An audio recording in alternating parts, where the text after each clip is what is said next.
Баршаңызға сәлем. Бүгін қытырлақ тауық етін кисло-сладкий соуста дайындайтын боламын. Олай болса, кеттік. Тағамымызды бастамас бұрын бірінші кезекте гарнирімізді дайындайтын боламыз. Гарнирға біз бүгін күріш жасайтын боламыз. Сол себептен бірнеше қайтара жуып, тазалап, содан кейін барып бұқтыратын боламыз.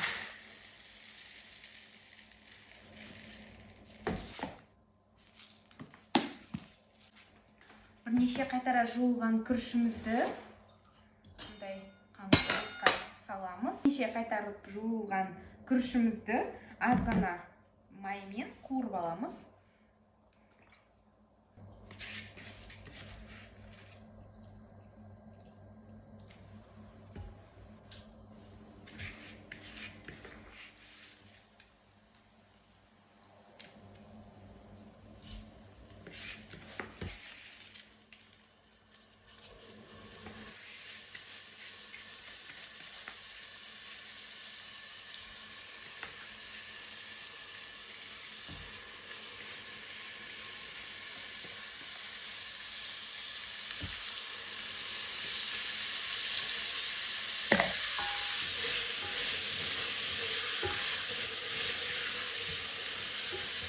Tuzunu salamız.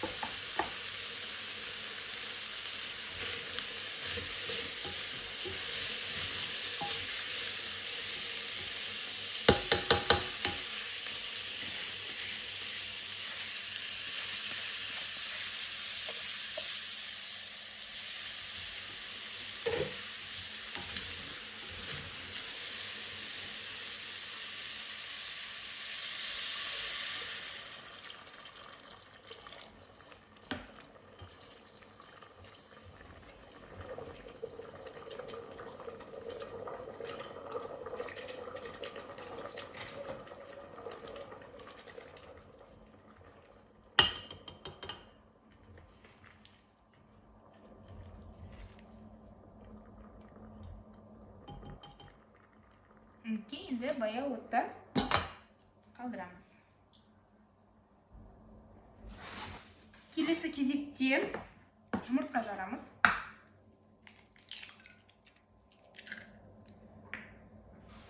Жұмыртқамызға тұз себеміз. Ұнға тұз себеміз.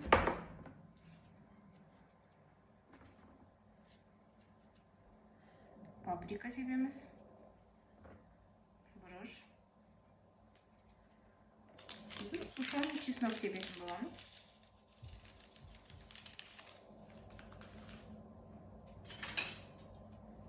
Жақсылап араластырып аламыз.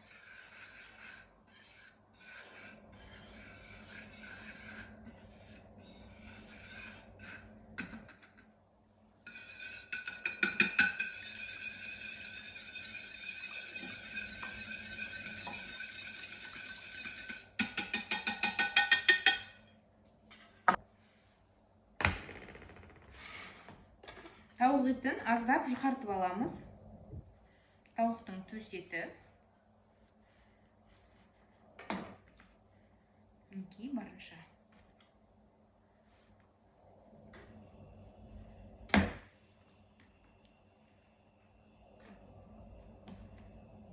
Аздап тұз себеміз.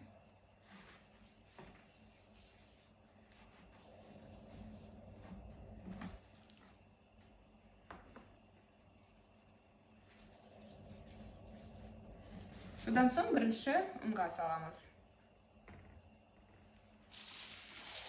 Екінші етті де дәл солай жасап аламыз.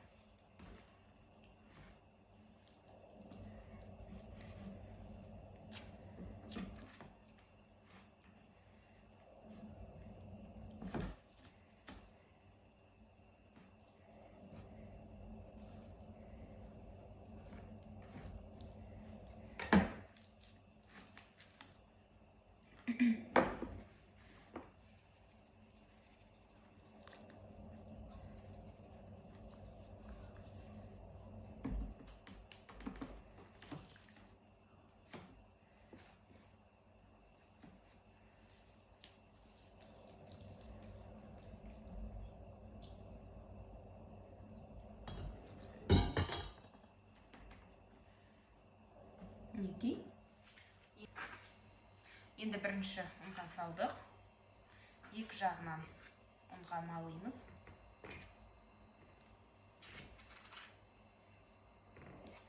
Сосын жұмыртқаға малаймыз.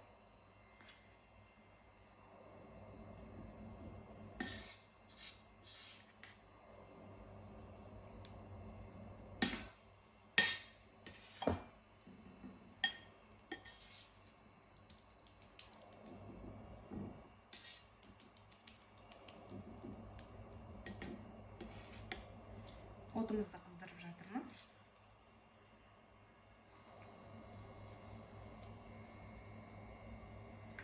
Тым үлкен болып кетті.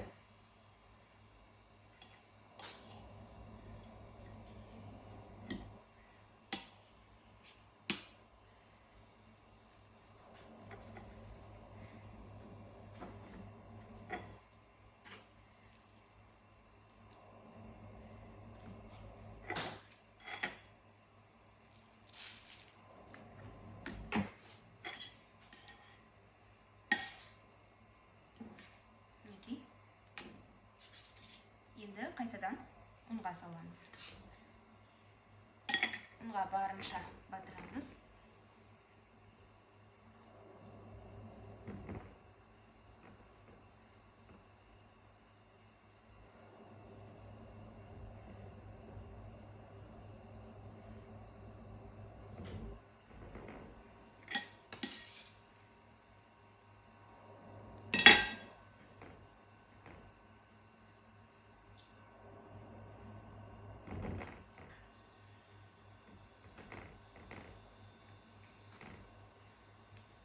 Барынша қызарғанша қуырамыз.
Енді кисло-сладкий соус дайындаймыз. Майымызды құйып алдық және оны қыздырамыз. Қызып тұрған майдың үстіне чеснок саламыз. Яғни чесногымызды да жақсылап қуырап алатын боламыз.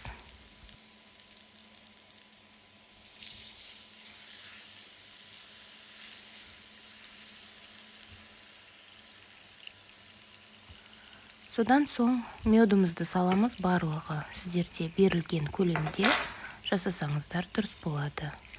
Мед саламыз. Содан соң соевый соус құятын боламыз үстінен.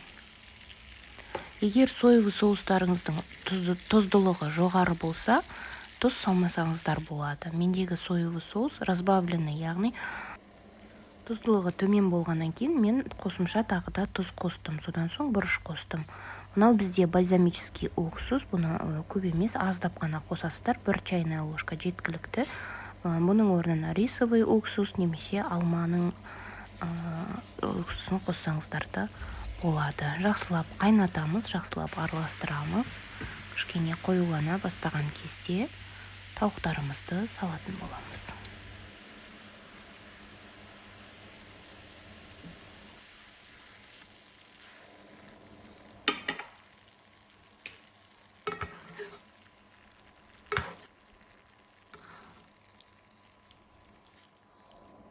Тауықтарымызды екі жағынан жақсылап соусымызды сіңдіріп қуырып алатын боламыз.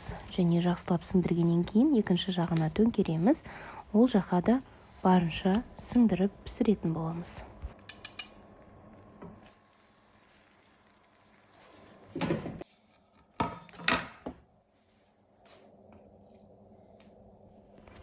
Осымен тауықтарымыз дайын, гарниріміз пісті. Мінекей, енді тураймыз тауығымызды алып.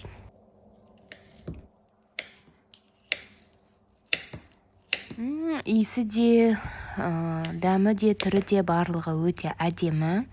Ет өте сочный болып піскен, себебі ұзақ тұрған жоқ. Өзінің соғы барлығы өзінде қалған. Сонымен қатар қытырлақ, сыртындағы қытырлақтығы да кетпеген.